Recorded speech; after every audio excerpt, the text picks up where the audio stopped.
시청자 여러분 안녕하십니까? 제헌절이자 초복인 오늘 경북 동해안 지역은 폭염경보가 내려진 가운데 가마솥 더위가 기승을 부리고 있습니다. 오늘 낮 최고 기온은 경주 38도, 포항 영덕 37도, 울진 34도를 기록했으며 내일 아침 최저 기온은 23도에서 26도의 분포로 밤사이 열대야가 발생하겠습니다. 내일 낮 최고 기온은 34도에서 38도의 분포로 강한 햇살까지 내리쬐면서 체감온도는 40도를 육박하겠으니 건강관리에 유의하시기 바랍니다. 당분간 비 소식 없이 일주일가량 폭염이 더 이어지겠습니다. 바다의 물결은 동해전 해상에서 0.5m를 일겠습니다. 폭염이 지속되면서 경북 지역도 온열 질환과 가축 피해가 급증하고 있습니다. 지난 2개월간 경북 지역 온열 질환자는 모두 64명으로 이 가운데 40%가 60대 이상이었고 대부분 열탈진 증상을 나타냈습니다. 가축 폐사도 잇따라 지난달 25일 이후 63개 축산농가에서 닭 3만여 마리, 돼지 1000여 마리가 폐사했습니다. 지난해부터 포항 영일만항 산업단지에 바이오매스 발전소를 짓는 사업이 추진되고 있습니다. 그런데 발전소에서 불과 5km 떨어진 곳에 인구가 밀집한 양덕동 아파트 단지가 있어 주민들의 반발이 커지고 있습니다. 장미쁨 기자가 보도합니다. 우드 펠릿을 태워 연료를 만드는 바이오매스 발전소에 대한 주민 반대 여론이 심상치 않습니다. 주민들은 바이오매스 발전소라고는 하지만 사실상 목재를 태우는 화력발전소나 다름없고 목재 펠릿을 사용해도 유해물질이 배출되는 건 마찬가지라며 크게 우려하고 있습니다. 그리고 목재 펠릿의 주 원료가 되는 폐목재 그리고 폐가구 이런 것들이 원료가 되는데 가구를 만들 때 쓰였던 접착제나 이런 것들이 타면서 심각한 대기오염을 유발한다는 조사 보고서도 있기 때문에 실제로 목재 펠릿이 연소할 때 발생하는 유해물질 배출량이 석탄보다 10배 이상 많다는 연구 결과도 있습니다. 발전소에 영향을 받는 포항시 양덕동과 흥해읍 일대 주민만 10만여 명이 넘지만 주민 소수만 이 사실을 알고 있는 데다 최근 주민 설명회마저 파행을 빚는 등 논란이 커지고 있습니다. 시에서는 홍보했고 주민들이 찬성했다 이렇게 말씀하시는데 아무도 모르시더라고. 제 주위에도 이렇게 말씀을 드리면 그게 뭐지 이렇게 반응들을 많이 하시니까. 게다가 발전소가 들어서는 흥해 양덕 일대는 지난해 지열발전소의 지진 유발 논란으로 주민들의 불안감이 아직 채 가시지 않은 곳입니다. 상황이 심각하게 진행되면서 환경단체도 반대 성명을 냈습니다. 환경단체는 포항시가 신재생 에너지로 분류돼 있다는 이유만으로 기업 유치를 위해 바이오매스 발전소를 무분별하게 추진했다고 비판했습니다.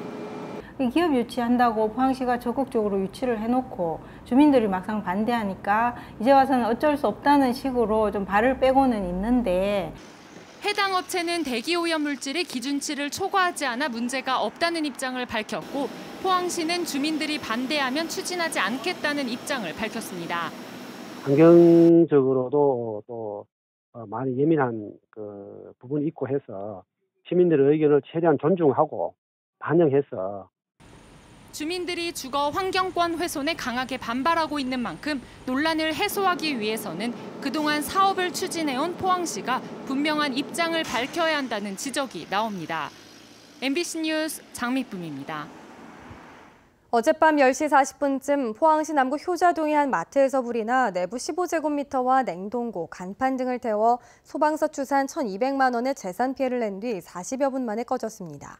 다행히 인명피해는 없었으며 소방당국은 전기적 요인으로 화재가 난 것으로 보고 정확한 화재 원인을 조사하고 있습니다. 포항 테크노파크는 올해 지역 혁신 프로젝트의 하나로 철강 관련 기업을 대상으로 경쟁력 강화 사업을 추진합니다. 지원 대상은 경북의 철강 및 연관 기업으로 매출액 300억 원, 상시 고용 인원 100인 이하 중소기업이며 업종을 전환할 경우 최고 600만 원, 기술 지원과 글로벌 사업화의 경우 300만 원을 지원합니다. 사업 신청은 오는 30일까지 시니어 기술 창업센터로 할 수 있습니다.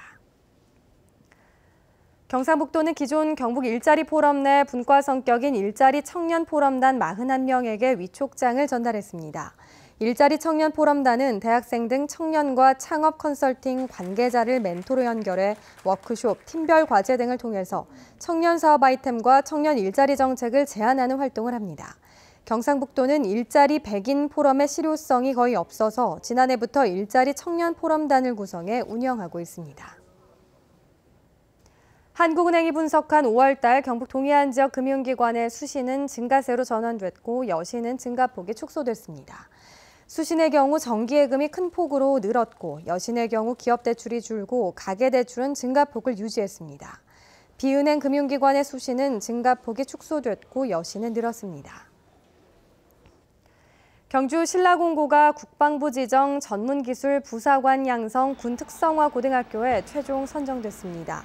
이에 따라 신라공고는 국방부와 경북도교육청에서 필요한 예산을 지원받고 졸업생들은 36개월간 군복무를 한 뒤 부사관으로 장기 복무를 할 수 있습니다.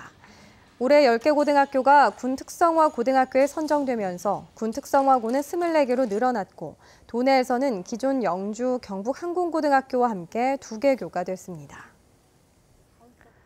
설린대학교 산학협력단은 경북도 다문화가족기금을 지원받아 오늘 30일부터 다음 달 3일까지 다문화가정 청소년들을 대상으로 로봇 체험 교육을 실시합니다. 교육 내용은 소프트웨어와 로봇의 기본 원리, 체험 등이며 모집 대상은 초등학교 3학년부터 고등학교 3학년 학생 중 다문화가정 청소년입니다. 중소벤처기업부가 재창업자들을 대상으로 재창업 교육과 시제품 제작 등 사업화 지원에 나섭니다. 지원 대상은 예비 재창업자와 재창업 3년 이내인 기업의 대표자로 지원 규모는 130여 개 과제에 150억 원이며 사업 신청은 다음 달 10일까지 사업 계획서를 작성해 온라인 K-스타트업으로 신청하면 됩니다. 지금까지 포항에서 전해드렸습니다. 시청해주신 여러분 고맙습니다.